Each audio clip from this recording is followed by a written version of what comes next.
दोस्तों आदाब, मेरा नाम सलीम आज़ाद है और आप देख रहे हैं यूट्यूब चैनल ग्लोबल बाउंड्री। आज हम आपके सामने प्रधानमंत्री नरेंद्र मोदी के अमेरिका के 4 दिनों के दौरे को कंप्लीट कवर करने वाले हैं। साथ ही साथ आपको ये भी बताएंगे कि प्रधानमंत्री नरेंद्र मोदी के साथ अमेरिका जाने वाली भारत की मीडिया टीम के बारे में, उनका क्या कुछ वहाँ प्रदर्शन रहा, किस तरीके से उन्होंने कवरेज की और कितनी उनकी बेइज्जती हुई, वो तमाम चीज़ें आज के इस वीडियो में आप देखने वाले हैं। तो गुजारिश है कि इस वीडियो को लास्ट तक देखिएगा। जिसने भी चैनल को सब्सक्राइब ना किया हो, बराए करम चैनल को सब्सक्राइब कर लीजिए। बगल में घंटे का निशान बना होगा, उसको दबा दीजिए ताकि जैसे ही मैं वीडियो अपलोड करूँ फ़ौरन इसकी जानकारी आपको मिल जाए। अब आइए इस बात से शुरुआत करते हैं कि दरअसल प्रधानमंत्री नरेंद्र मोदी का अमेरिका का 4 दिनों का दौरा था और इन 4 दिनों के दौरे के दौरान बहुत सारी घटनाएं अमेरिका में पेश आईं और इस दौरान आपने सोशल मीडिया पर कई तरह की चीज़ें देखी होंगी। लेकिन हमने ये पहले से सोच रखा था कि प्रधानमंत्री का दौरा शुरू होगा और अंत होगा तो कंप्लीट हम उसके बाद एक वीडियो बनाएंगे। और आज जब प्रधानमंत्री का दौरा कल ख़त्म हो चुका है, उसके बाद हमने पूरी एक पिक्चर लेकर के इस पर एक वीडियो बनाने की कोशिश की है। तो गुजारिश है इस वीडियो को लास्ट तक ज़रूर देखिएगा। दोस्तों, इससे पहले आपको याद होगा कि प्रधानमंत्री नरेंद्र मोदी इससे पहले ट्रंप के कार्यकाल में गए थे और जब से जो बाइडेन प्रेसिडेंट बने हैं उसके बाद से अमेरिका का भारत के प्रधानमंत्री का ये पहला दौरा था। दोस्तों, आपको बता दें कि प्रधानमंत्री नरेंद्र मोदी के इस दौरे के दौरान वो बातें नहीं रह गई जो कभी हुआ करती थी डोनाल्ड ट्रंप के दौर में, क्योंकि डोनाल्ड ट्रंप तो उनके अपने जिगरी दोस्त हुआ करते थे। और आपको याद होगा कि ह्यूस्टन में वो कहकर के आए थे, अब की बार ट्रंप सरकार। तो कहीं ना कहीं उसका ही नतीजा था, अब की बार ट्रंप सरकार।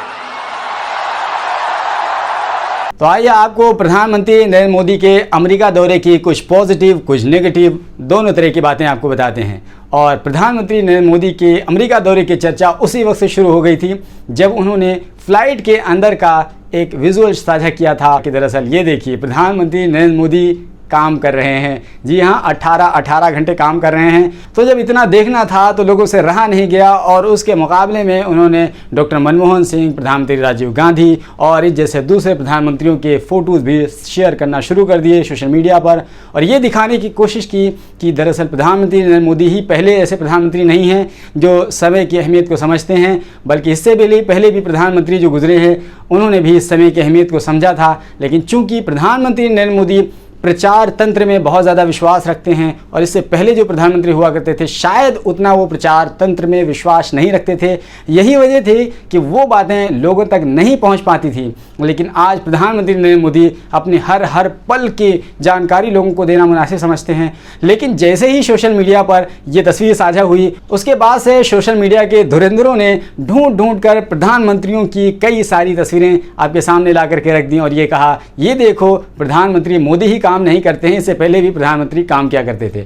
बहरहाल इसके आगे बढ़ते हैं और प्रधानमंत्री नरेंद्र मोदी जब वहां पर पहुंचते हैं एयरपोर्ट पर तो सबसे पहले यही दुखद खबर आती है कि प्रधानमंत्री नरेंद्र मोदी का भव्य स्वागत नहीं होने वाला है। हालांकि गोदी मीडिया ने इसको बहुत ही भव्य तरीके से पेश करने की कोशिश की, लेकिन जब वही मामला टाइम फिश था तो इस वजह से बहुत कुछ ज़्यादा किया नहीं जा सका। आपको बता दें कि प्रधानमंत्री नरेंद्र मोदी के साथ अमेरिका जाने वाले 2 लोग और थे। एक का नाम था नेशनल सिक्योरिटी सलाहकार अजीत डोभाल और दूसरे हमारे विदेश मंत्री एस जयशंकर। लेकिन विदेश मंत्री का कोई चर्चा नहीं, अजीत डोभाल का कोई जिक्र नहीं और प्रधानमंत्री नरेंद्र मोदी ही हर जगह नजर आते। बहरहाल जब प्रधानमंत्री नरेंद्र मोदी अपने विमान से उतरे तो छतरी लहराई और उसके बाद देखा तो कोई ख़ास लोग नहीं नज़र आ रहे थे जो भव्य स्वागत करते। उम्मीद ऐसे ही की जा रही थी क्योंकि जैसा करोगे वैसे ही भरोगे। आप अब की बार ट्रंप सरकार कह करके आए थे तो उम्मीद ऐसे ही की जा सकती थी, अब की बार ट्रंप सरकार। बहरहाल अमेरिका के चंद छोटे मोटे अधिकारियों ने प्रधानमंत्री नरेंद्र मोदी का अमेरिका में स्वागत किया और अमेरिका में प्रधानमंत्री के कदम पड़ गए। अब इसके बाद प्रधानमंत्री नरेंद्र मोदी की कई सारे लोगों से मुलाकातें हुई, कई तरह की मुलाकातें हुई। खास तौर से उसमें जो यूनाइटेड नेशन के जनरल असेंबली का 76वां इजलास था उसमें प्रधानमंत्री ने खिताब किया और ख़िताब करने के दौरान उन्होंने डेमोक्रेसी और कई तरह की बातें कहीं। बहरहाल हम डिटेल में ना जा करके आपको सिर्फ और सिर्फ एक झलकियाँ देते हुए चले जाएंगे। और इसी तरीके से प्रधानमंत्री नरेंद्र मोदी की मुलाकात जो बाइडेन से हुई, कमला हैरिस से हुई और साथ ही साथ क्वाड के नेताओं से हुई। क्वाड दरअसल 4 देशों के मजमूए को क्वाड कहते हैं, उसमें से अमेरिका, भारत, ऑस्ट्रेलिया और जापान शामिल है। तो अमेरिका के राष्ट्रपति जो बाइडेन से मुलाकात हुई, ऑस्ट्रेलिया के प्रधानमंत्री स्कॉट मॉरिसन से मुलाकात हुई, जापान के प्रधानमंत्री योशिहिदे सुगा से मुलाकात हुई और प्रधानमंत्री नरेंद्र मोदी भारत के तो थे ही। तो कुल मिलाकर 4 देशों के प्रमुखों की आपस में मीटिंग हुई, बायलैटरल टॉक्स भी हुए। और इसके अलावा प्रधानमंत्री मोदी ने अपनी बातों में कई तरह की वही घिसी पिटी पुरानी बातें, आतंकवाद, पाकिस्तान, चीन, जापान, दुनिया भर की कहानी बताई। बहरहाल ये कुछ पॉजिटिव साइंस थे जो प्रधानमंत्री नरेंद्र मोदी ने अमेरिका दौरे के दौरान अपने फैंस को और अपने देश को देने की कोशिश की। लेकिन इसके अलावा बहुत सारे नेगेटिव पॉइंट्स भी सामने आ गए। कमला हैरिस ने कुछ यूं कह दिया कि दुनिया भर की डेमोक्रेसी खतरे में है। यानी प्रधानमंत्री नरेंद्र मोदी के साथ में आप देख सकते हैं ये दोनों लोग खड़े हुए हैं, आपस में बातचीत कर रहे हैं और कमला हैरिस प्रधानमंत्री को एड्रेस करके कह रही हैं कि दुनिया भर की डेमोक्रेसी खतरे में है और अगर इसे सुधारना है तो भारत को साथ देना होगा। इसका क्या मतलब हुआ? इसका सीधा सीधा मतलब ये हुआ कि सांप भी मर जाए, लाठी भी ना टूटे। I know from personal experience and from my family of the commitment of the Indian people to democracy and to freedom and to the work that may be done and can be done to imagine and then actually achieve our vision for democratic principles and institutions. Kamala Harris ने कहा कि दुनिया भर में लोकतंत्र खतरे में है और यदि स्थिति को सुधारना है तो भारत को साथ आना होगा। और उसका कारण है, ये वक्तव्य क्यों आया उसका कारण समझिए आप लोग। फ्रीडम हाउस एक इंडिपेंडेंट एजेंसी है, उसने क्या कहा, जो डेमोक्रेसी को रेट करती है, दुनिया की डेमोक्रेसीज को रेट करती है फ्रीडम हाउस ने भारत के लोकतंत्र की रैंकिंग को नीचे गिराया है और स्वतंत्र, आंशिक रूप से स्वतंत्र लोकतंत्र की श्रेणी में भारत को डाला है। Partially independent democracy. Freedom house के अनुसार हिंदुस्तान की डेमोक्रेसी पूर्णतः स्वतंत्र नहीं है, आंशिक रूप से स्वतंत्र है। दरअसल कमला हैरिस ये कहना चाह रही थी प्रधानमंत्री मोदी के सामने कि भारत में डेमोक्रेसी खतरे में है, लेकिन उन्होंने कान घुमा करके पकड़ने की कोशिश की है। अक्लमंद के लिए इशारा काफी है। ये तो रही कमला हैरिस के हिस्से की बात, लेकिन जो बाइडेन कहाँ पीछे रहने वाले थे।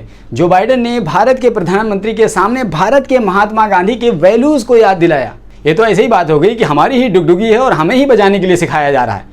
जी हाँ, सिखाया जाएगा। जब आप डुगडुगी अपनी नहीं बजाएंगे और नहीं बजा पाएंगे तो दूसरे सिखाएंगे और सीखना पड़ेगा आपको। प्रेसिडेंट बाइडेन ने प्रधानमंत्री जी को महात्मा गांधी के values of non violence, tolerance याद दिलाए, क्योंकि जब वो भी सुनते होंगे कि भारत के प्रधानमंत्री जहां भी जाते हैं शमशान कब्रिस्तान की बात करते हैं, भारत के सबसे बड़े सूबे के मुख्यमंत्री अब्बा जान, भाई जान, चचा जान की बात करते हैं, तो उन्होंने ये वक्तव्य दिए हैं।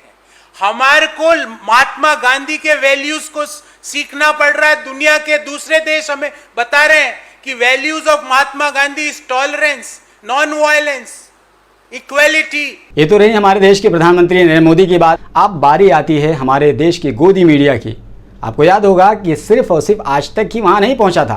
कई सारे देश के गोदी मीडिया अमेरिका गए हुए थे ताकि नमक का कर्ज चुका सकें, लेकिन आज तक का डंका कुछ ज्यादा ही तेजी के साथ बजा। अंजना ओम कश्यप ने एक डंके वाले के सामने जाकर के पूछा किसका डंका बज रहा है। आज तक पर आज आपको पूरा देश सुन रहा है। एक्साइटमेंट क्या है पीएम मोदी के विजिट? हम तो आए भाई, हमारे को बुलाया गया है कि आइए सपोर्ट करो as a musician, so we are here as a musician. इसके बाद अंजना ओम कश्यप की बारी आती है और प्रधानमंत्री नरेंद्र मोदी की तारीफ देखने के लिए इतना ज्यादा उत्सुक होती हैं कि कल का वो अखबार छान मारती हैं। जो न्यूज़पेपर है उसकी न्यूज़पेपर जो है उसकी कवरेज देखने की हम लोग कोशिश कर रहे थे कि क्या प्रधानमंत्री नरेंद्र मोदी के दौरे को कवर किया गया है। तो इसमें transatlantic leaders try to heal pact, तो इसमें प्रेसिडेंट जो बाइडेन और मैक्रोन की खबर को तो डील किया गया है, लेकिन शायद मुझे लगता है जब प्रधानमंत्री की मुलाकात यहाँ पर तमाम सीईओज के साथ होगी या फिर कमला हैरिस वाइस प्रेसिडेंट के साथ होगी, उसके बाद अलग किस्म की कवरेज होगी। लेकिन कहीं भी प्रधानमंत्री नरेंद्र मोदी का महिमा मंडन नजर नहीं आता, क्योंकि वो भारत नहीं है, वो अमेरिका है। वहाँ जिम अकोस्टा जैसे पत्रकार रहते हैं CNN के, जो ट्रंप से आंखों में आंखें मिला करके बातचीत करते हैं। आपकी तरह गोद में लेटकर पत्रकारिता थोड़ी ना करते हैं। इसके बाद हमारी अंजना ओम दीदी की घोर और घनघोर बेइज्जती उस वक्त हुई जब उन्होंने IFS स्नेहा दुबे के मुंह में जाकर के माइक घुसेड़ दिया। फिर जिस तरीके से स्नेहा दुबे ने इनको साइलेंट में गेट आउट कहा है, वाकई में अगर किसी के अंदर शर्म और हया हो तो शर्म से मर जाएगा। इस वक्त आज तक पर सीधा चलते हैं। एक सेकंड, हमारे साथ स्नेहा दुबे यहाँ पर मौजूद हैं। स्नेहा दुबे वही अधिकारी है, फर्स्ट सेक्रेटरी जिसको पूरे देश ने इतने गर्व के साथ सुना है। मुझे पता है आप ऑन रिकॉर्ड बात नहीं करना चाहेंगी, पर अगर आप बताएं, क्योंकि पूरा हिंदुस्तान आज आपको सुनना चाह रहा है, सबने आपका यूएन में, जो आपके लिए शायद रूटीन काम है, बट बहुत बड़ी चीज है ये। कमेंट्स हम लोग जो हमें बोलना था हमने ऑलरेडी बोल दिया है। प्लीज, आपने वहां पर अपनी बात कह दी है, जो ऑफिशियली जो स्टेटमेंट तैयार होता है वो बात आपने वहां पर कह दी अपनी तरफ से।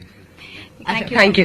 चलिए, तो दरअसल हमारी अंजना ओम दीदी ने गलती से अमेरिका को मुजफ्फरपुर का हॉस्पिटल समझ रखा था, जहां आपको याद होगा कि इससे पहले उन्होंने एक हॉस्पिटल में एक डॉक्टर को कितना ज़्यादा हरासा किया था, आईसीयू में जाकर के उसके मुंह में माइक घुसेड़ दिया था। तो वही सोच रही थी कि यहाँ भी जाकर के मुंह में माइक घुसेड़ देंगे और ये सब कुछ चल जाएगा। लेकिन जी हाँ, ये जनाब अमेरिका है और ये पढ़े लिखे लोग हैं, यहाँ ये सब चीज़ें नहीं चलती हैं। और दूसरी चीज़ ये है कि ये तमाम जो घोर बेइज्जतियाँ इनकी हुई हैं, रिकॉर्ड हुई हैं, वो दरअसल इनकी मजबूरी में रिकॉर्ड हुई हैं, क्योंकि ये तमाम प्रोग्राम्स लाइव चल रहे थे। अगर ये रिकॉर्डेड प्रोग्राम होते तो ये लोग एडिट कर देते, लेकिन चूंकि इनकी मजबूरी थी, ये लाइव प्रोग्राम थे, यही कारण है कि इनके हाथ में कुछ भी नहीं बचता है और इनकी बेइज्जती लाइव दुनिया के सामने दिखाई जाती है। इस तरह बेइज्जती कर करके पूरे 4 दिनों के बाद भारत के प्रधानमंत्री नरेंद्र मोदी और गोदी मीडिया का पूरा गुरु घंटाल ये अमेरिका से भारत वापस लौट आया, और वापस आते आते भारत के प्रधानमंत्री के साथ में एक और बेइज्जती हो गई। बेइज्जती इस तरीके से आप देख सकते हैं कि इन तस्वीरों में कि प्रधानमंत्री नरेंद्र मोदी वापस जा रहे हैं और कोई भी गोरा अलविदा कहने के लिए नहीं है। अरे नालायकों, अमरीकियों, कम से कम हमारे प्रधानमंत्री जी की दाढ़ी का तो ख्याल रख लेते। थोड़ी सी उन्होंने दाढ़ी छोटी कराई थी ताकि थोड़ा सा खूबसूरत दिखें, उनकी दाढ़ी का भी ख्याल नहीं रखा। कम से कम 2-4 गोरों को उनको अलविदा कहने के लिए भेज देते। वही हमारे हिंदुस्तानी मूल के लोगों को उनका अलविदा करने के लिए भेज दिया। ना कोई लेने के लिए आया, ना कोई भेजने के लिए जा रहा है। अरे गजब बेइज्जती है अमेरिका में। आपकी बार बाइडन सरकार। तो दोस्तों, ये वीडियो आपको कैसा लगा हमें कमेंट बॉक्स में ज़रूर बताइए। और हाँ, आप में से 99% हमारा चैनल लोग देखते हैं लेकिन सब्सक्राइब नहीं करते हैं, ज़रूर सब्सक्राइब कर लीजिए। Alpha hospital and trauma centre, engineering college चौराहा, सीतापुर रोड, लखनऊ।